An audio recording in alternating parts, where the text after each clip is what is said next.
ఇక రెండో నాయకత్వం మంత్రిత్వం. ఈ మంత్రిత్వం కూడా ఈ జైనామ సంవత్సరంలో చంద్రుడికే వచ్చింది. రాజ్యాధికారం అంటే రాజపదవి, మంత్రి పదవి కూడా ఏ సంవత్సరం అయినా సరే ఒకే గ్రహానికి వస్తే అధికారుల మధ్యలో యుద్ధాలు ఉంటాయి. అంటే ఒక రాష్ట్రాన్ని పరిపాలించే వాళ్ళ మధ్యలోనూ ఇంకో రాష్ట్రాన్ని పరిపాలించే వాళ్ళ మధ్యలోనూ సయోధ్యలు అనేవి కుదిరేటటువంటి అవకాశాలు ఎక్కడా కనపట్టలేదు.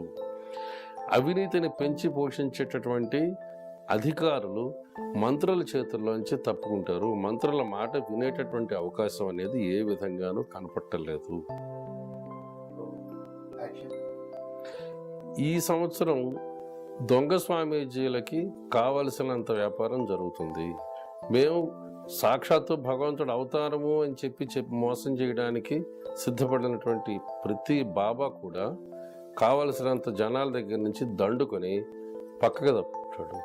ఎందుకంటే ఉన్నటువంటి రాజకీయంగానూ జనాలకి సాంత్వన దొరక్క, ఇటు కోర్టుల పరంగానూ అనుకున్నంత సాంత్వన దొరక్క, మానసికమైనటువంటి అశాంతికి గురయ్యి వాళ్ళకి ఏ దారి దొరక్క ఇటువంటి దొంగ స్వామీజీలు చెంతపడి వెళ్ళేటటువంటి అవకాశం ఉంది.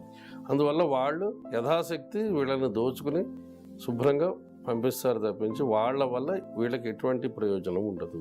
అలాగే పరీక్షా కాలంలోనూ పరీక్షల సమయంలోనూ ముఖ్యమైనటువంటి పరీక్షలు నిర్వహిస్తున్నటువంటి ప్రశ్నాపత్రాలు అవి కూడా బయటపడేటటువంటి అవకాశాలు చాలా ఎక్కువగా కనిపిస్తున్నాయి.